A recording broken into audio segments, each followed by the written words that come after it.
हरिओम प्रियात्मन। आत्मन, क्या आप किसी ऐसे संत के बारे में जानते हैं जिन्होंने अपना पूरा जीवन भगवान की भक्ति और सेवा में समर्पित कर दिया था, जिनकी सादगी और जिनके चमत्कार आज भी लोगों के मन में जीवित हैं? आज हम उस महान आत्मा और महापुरुष के बारे में जानेंगे जिनकी नज़रों मात्र से ही भक्तों के कष्ट दूर हो जाते थे। आज हम संत लीला शाहजी महाराज के चरित्र का श्रवण, मनन और चिंतन करेंगे। अगर आप आध्यात्मिक शांति की तलाश में हैं तो आज का ये वीडियो आपके लिए ही है।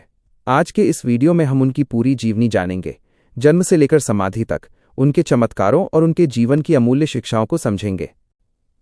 तो आप ध्यान से इस वीडियो को पूरा देखें, समझें और सुनें, क्योंकि संत चरित्र के श्रवण से व्यक्ति के जीवन में सुख और शांति का प्रसार होता है। बंधुओं, सिंधु नदी के तट पर स्थित सिंध प्रदेश, जो अब पाकिस्तान में है, वहां के हैदराबाद जिले के मेहराब चंदाई नामक गांव में ब्रह्म क्षत्रिय कुल के श्री टोपनदास गंगाराम जी रहते थे। वे उस गांव के सरपंच थे और साधु संतों के लिए उनके दिल में अपार सम्मान था। उनकी 2 पुत्रियां थीं, पर उन्हें कोई पुत्र नहीं था। एक बार पुत्र प्राप्ति की इच्छा से प्रेरित होकर श्री टोपनदास अपने कुलगुरु श्री रतन भगत के दर्शन के लिए पास के गांव तलहार में गए और वहां हाथ जोड़कर अपनी इच्छा कुलगुरु को बताई। कुलगुरु ने प्रसन्न होकर आशीर्वाद देते हुए कहा, तुम्हें 12 महीने के भीतर पुत्र होगा, जो केवल तुम्हारे कुल का ही नहीं बल्कि पूरे ब्रह्म क्षत्रिय समाज का नाम रोशन करेगा। और साथ ही कुलगुरु ने यह भी कहा कि जब बालक समझने योग्य हो जाए तब उसे मुझे सौंप देना। संत के आशीर्वाद से सिंधी पंचांग के अनुसार संवत 1937 के फाल्गुन के शुभ दिवस पर टोपनदास जी के घर उनकी धर्मपत्नी हेमीबाई की कोख से एक सुपुत्र का जन्म हुआ। जन्म कुंडली के अनुसार बालक का नाम लीलाराम रखा गया। 5 वर्ष की अबोध अवस्था में ही बालक के सिर से माता का साया उठ गया। तब चाचा और चाची ने प्रेमपूर्वक श्री लीलाराम जी के लालन पालन की जिम्मेदारी अपने ऊपर ले ली। 5 वर्ष की उम्र में अपने कुलगुरु को दिए हुए वचन को निभाने के लिए श्री टोपनदास बालक लीलाराम जी को कुलगुरु संत रतन भगत के पास ले गए। संत श्री रतन भगत ने कहा, बालक को आज तुम खुशी से वापस ले जाओ, लेकिन वो तुम्हारे घर में हमेशा नहीं रहेगा। योग्य समय आने पर वो वापस हमारे पास आ ही जाएगा। जब श्री लीलाराम जी 10 वर्ष के हुए तब उनके पिताजी का भी देहावसान हो गया। जब श्री लीला शाह जी 12 वर्ष के हुए तब उन्हें अपनी बुआ के पुत्र लखुमल की किराने की दुकान पर काम करने के लिए जाना पड़ा, ताकि वे जगत के व्यवहार और दुनियादारी को समझ सकें। एक समय की बात है, उस वर्ष मारवाड़ और थार में बड़ा अकाल पड़ा था। लखुमल ने पैसे देकर श्री लीला शाह जी को दुकान के लिए खरीदारी करने भेजा। श्री लीला शाह जी सामान की 2 बैलगाड़ियां भरकर अपने गांव लौट रहे थे, तभी रास्ते में गरीब और भूखे लोगों ने उन्हें घेर लिया। दुर्बल और भूख से व्याकुल लोगों को देखकर उन्होंने दोनों बैलगाड़ियों का सामान उन लोगों में बांट दिया। उस समय तो श्री लीला शाह जी ने दया के वश होकर सब कुछ दान कर दिया, पर बाद में वे चुपचाप डरते हुए खाली बोरे गोदाम में रखकर चाबी लखुमल को दे आए। दूसरे दिन श्री लीला शाह जी दुकान पर गए ही नहीं। लखुमल से क्या बोलेंगे, ये सोच सोच कर ही उन्हें घबराहट हो रही थी। 1 दिन, 2 दिन, 3 दिन, श्री लीला शाह जी बुखार का बहाना बनाकर दिन बिता रहे थे और भगवान से प्रार्थना कर रहे थे कि हे भगवान, अब तू ही रास्ता दिखा। एक दिन अचानक लखुमल श्री लीला शाह जी के पास आए और बोले, वाह लीला, क्या अच्छा माल लेकर आए हो। श्री लीला शाह जी आश्चर्य से कहने लगे, आप क्या कह रहे हैं। जब वे दोनों गोदाम में पहुंचे तब खाली बोरे चमत्कारी रूप से भरे हुए मिले। तब श्री लीला शाह जी ने निश्चय किया कि जिस परमात्मा ने मेरी लाज रखी, गोदाम में बाहर से ताला होने पर भी भीतर के खाली बोरों को भर देने की जिसमें शक्ति है, अब मैं उसी परमात्मा को खोजूंगा, उसके अस्तित्व को जानूंगा। फिर तो श्री लीला शाह जी के साथ कई बार ऐसा हुआ कि लखुमल पैसे देते खरीदारी के लिए और श्री लीला शाह जी सारा माल गरीबों में बांट देते। अंत में लखुमल को भी ये सारी बातें मालूम पड़ गईं और उन्हें ये आभास हो गया कि ये कोई साधारण बालक नहीं बल्कि एक अलौकिक आत्मा है। जब कुलगुरु श्री रतन भगत ने देह त्यागी तब उनकी गद्दी पर उनके शिष्य श्री तोरणमल जी को बैठाया गया। थोड़े समय के पश्चात वे भी संसार से अलविदा हो गए। तब शिष्यों ने श्री लीला शाह जी को गद्दी पर बैठाया। श्री लीला शाह जी गद्दी पर तो बैठे, पर उनका मन कहीं और जाने की सोच रहा था। आखिरकार उन्होंने अपनी चाची से कहा कि मैं परमात्मा की खोज करके उन्हें पाना चाहता हूं।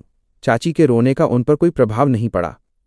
अंततः चाची ने एक वचन लिया कि मेरे अंत समय में मेरी अर्थी को कंधा जरूर देना। संत श्री लीला शाह जी टंडो मोहम्मद खान में आकर अपने बहनोई के भाई श्री आसनदास के साथ रहने लगे। वहां उन्होंने नारायण दास के मंदिर में हिंदी सीखना शुरू किया। हिंदी का ज्ञान प्राप्त करने के बाद श्री लीला शाह जी ने वेदांत ग्रंथों का अभ्यास शुरू किया। अंत में श्री लीला शाह जी ने लोकलाज छोड़कर संन्यास ग्रहण किया। उस समय उनकी आयु 12 वर्ष की थी। फिर श्री लीला शाह जी टंडो मोहम्मद खान छोड़कर टंडो जान मोहम्मद खान में आ गए। वहां उन्हें सद्गुरु श्री केशवानंद जी मिले। इस प्रकार श्री केशवानंद जी के आश्रम में रहकर श्री लीला शाह जी ने वेदांत के ग्रंथों का अभ्यास किया और आश्रम व गुरु की सेवा भी करते रहे। कभी कभी अत्यधिक सेवा के कारण श्री लीला शाह जी को शास्त्र कंठस्थ करने का समय न मिलता तो गुरुदेव अनुशासन में उन्हें दंड भी देते थे। श्री लीला शाह जी का तप और वैराग्य परिपक्व हुआ। उनकी गुरु भक्ति फली और उन्हें 20 वर्ष की उम्र में ही आत्म साक्षात्कार हो गया। उनकी दिनचर्या में सादगी और सेवा थी। सर्वप्रथम तलहार सिंध में जाकर श्री लीला शाह जी ने संत रतन भगत के आश्रम में एक कुआं खुदवाया। वहां दूसरे साधकों के साथ वे भी एक मजदूर की भांति कार्य करते थे। वहीं उन्होंने एक गुफा बनवाई थी। लंबे समय तक वे उस गुफा में रहते और प्रातःकाल गुफा से निकलकर शुद्ध हवा लेने के लिए जंगल की ओर जाते। वे रोज प्रेमी भक्तों और श्रद्धालुओं को सत्संग देते। दिन में केवल एक ही बार भोजन लेते। मौज आ जाती तो अलग अलग गांवों और शहरों में जाकर भी लोक सेवा करते और सुबह शाम सत्संग देते। गर्मी के दिनों में वे आबू, हरिद्वार, ऋषिकेश अथवा उत्तरकाशी में जाकर रहते। संत श्री लीला शाह जी ने अपनी चाची को वचन दिया था कि मैं आपके अंतिम समय में आपके पास रहूंगा। अपने वचन को पूरा करने के लिए वे तलहार सिंध में गए, जहां उनकी चाची की तबीयत खराब थी। संत के चाची के पास पहुंचने के ठीक दूसरे दिन चाची ने प्राण त्याग दिए। पूज्य संत श्री लीला शाह जी ने 12 दिन रहकर चाची की सभी अंतिम क्रियाओं को पूर्ण कर अपना वचन निभाया। उनका रहन सहन एकदम सादा था। जहां भी जाते एकांत स्थल ही रहने या आराम करने के लिए चुनते थे। उनका दिल कोमल और धीरज वाला था। वाणी पर उनका खूब संयम था। वे सादगी, संयम, सदाचार और सत्य के सच्चे प्रेमी थे। सिंध के दक्षिणी भाग लाड़ में उन्होंने देखा कि वहां के लोग व्यवहारिक तौर पर काफी पीछे हैं। वहां उन्होंने छोटे बड़े सभी को स्वास्थ्य सुधारने और व्यायाम करने के लिए प्रोत्साहित किया। इसके अलावा सत्संग देकर लोगों को परमात्मा के मार्ग पर चलने की प्रेरणा दी। उन्होंने विद्यार्थियों, नवयुवकों, बहनों, माताओं और बुजुर्गों को राष्ट्रभाषा हिंदी सीखने के लिए प्रोत्साहित किया।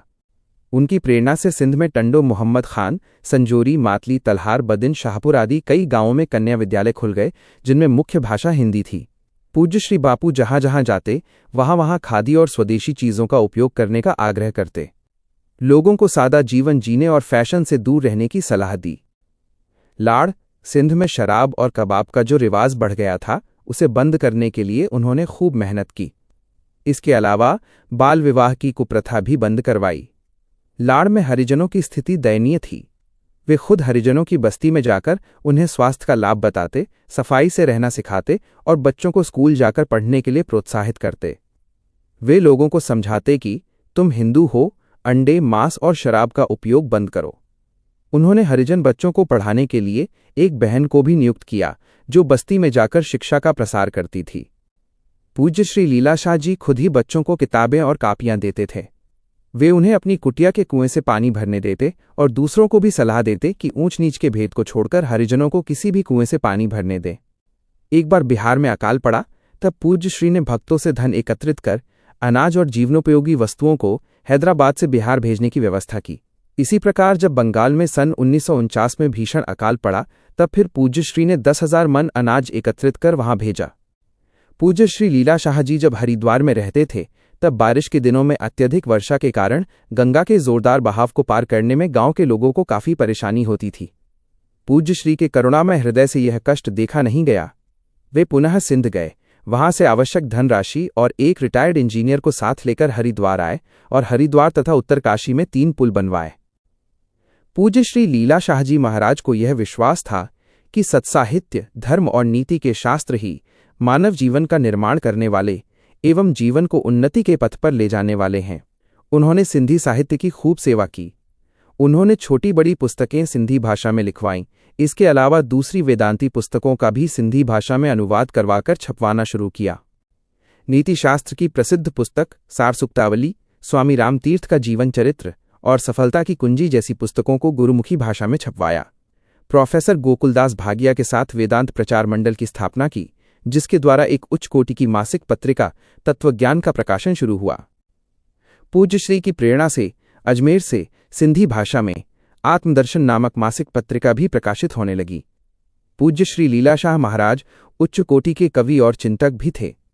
उन्होंने सिंधी भाषा में कई कविताएं लिखीं, जिनका नाम लीलाशाह शतक रखा गया। गर्मियों के दिनों में जब वे नैनीताल के जंगलों में एकांतवास के लिए जाते, तब कई पुस्तकों की एक गठरी बनाकर सिर पर रखते और पर्वतों से उतरकर आसपास के गांवों में जाते। वहां लोगों को सत्संग सुनाते, प्रसाद बांटते एवं योग्य लोगों को पढ़ने के लिए पुस्तकें देते। अगले सप्ताह फिर उन लोगों से पुस्तकें लेकर दूसरे गांव के लोगों को दे देते। 5 अगस्त 1947 को भारत स्वतंत्र हुआ। पाकिस्तान में हिंदुओं का कत्लेआम हो रहा था। उनकी जमीन, जायदाद, इज्जत और धर्म का हनन हो रहा था। वे सभी भारत आ गए। इन लोगों के लिए भारत सरकार ने अलग अलग जगहों पर कैंप बनवाए। भारत भागकर आए हिंदुओं के पास रहने के लिए मकान नहीं था, खाने के लिए अन्न नहीं और रोजगार का कोई साधन नहीं था। ऐसी अवस्था में पूज्य श्री लीलाशाह जी ने रात दिन लोक सेवा शुरू कर दी। दुखियों के दुख दूर करने और उन्हें नए सिरे से जिंदगी शुरू करने के लिए वे प्रोत्साहित करते और जीवनोपयोगी वस्तुओं की आपूर्ति करते रहते। कई जगहों पर बच्चों के लिए स्कूल बनवाए। आज वे लोग भारत एवं विदेशों के कोने कोने में रहकर मान प्रतिष्ठा एवं समाज में उच्च स्थान रखते हैं। ये पूरा गौरव पूज्य श्री लीलाशाह महाराज को ही जाता है, ऐसा कहना जरा भी अतिशयोक्ति नहीं होगी। पूज्य श्री को हमेशा यही फिक्र रहती कि अपने देशवासियों को किस प्रकार सुखी एवं उन्नत बनाया जाए। इसके लिए उन्होंने बहुत मेहनत करके मकानों के साथ स्कूल, रात्रि पाठशालाएं, पुस्तकालय एवं व्यायामशालाएं स्थापित करवाईं। पूज्य श्री की प्रेरणा से ब्रह्म क्षत्रिय समाज में जो कमियां थीं, वे धीरे धीरे कम होने लगीं। पंचायतों में एकता आने लगी और सभी पंचायतों ने एकत्रित होकर अखिल भारतीय ब्रह्म क्षत्रिय सम्मेलन की स्थापना की। ब्रह्म क्षत्रिय समाज के लोग पूज्य श्री को अवतारी पुरुष के रूप में पूजने लगे। उनकी प्रेरणा से गरीब ब्रह्म क्षत्रियों के लिए शिक्षा की व्यवस्था हो सकी। योग्य विद्यार्थियों को छात्रवृत्ति, विधवाओं एवं गरीबों को आर्थिक मदद और बेरोजगारों के लिए नौकरी धंधे की व्यवस्था की गई। पूज्य श्री लीलाशाह महाराज ने अपने कार्यक्षेत्र में कभी भी भौगोलिक सीमाओं को नहीं देखा। उन्होंने तो जाति भेद से ऊपर उठकर मानव जीवन का मूल्य समझाने, स्वास्थ्य को संतुलित करने के लिए योग का प्रचार और आध्यात्मिक ज्ञान देने के लिए सत्संग का मार्ग अपनाया। 93 वर्ष की उम्र में भी वे निरंतर कर्मशील बने रहे। इस उम्र में भी वे अपने सभी काम स्वयं करते थे और योग के सभी आसन व क्रियाएं भी करते थे। 4 नवंबर 1973 को सुबह 7:20 पर स्वामी जी ने अपनी देह त्याग कर परम लोक की ओर प्रस्थान किया। दोस्तों, संत श्री लीलाशाह जी महाराज की ये जीवनी हमें सिखाती है कि सच्ची भक्ति से सब कुछ संभव है। अगर ये वीडियो आपको पसंद आया तो इसे लाइक करें और कमेंट में अपना अनुभव साझा करें कि क्या आप उनके बारे में कुछ और विशेष जानते हैं।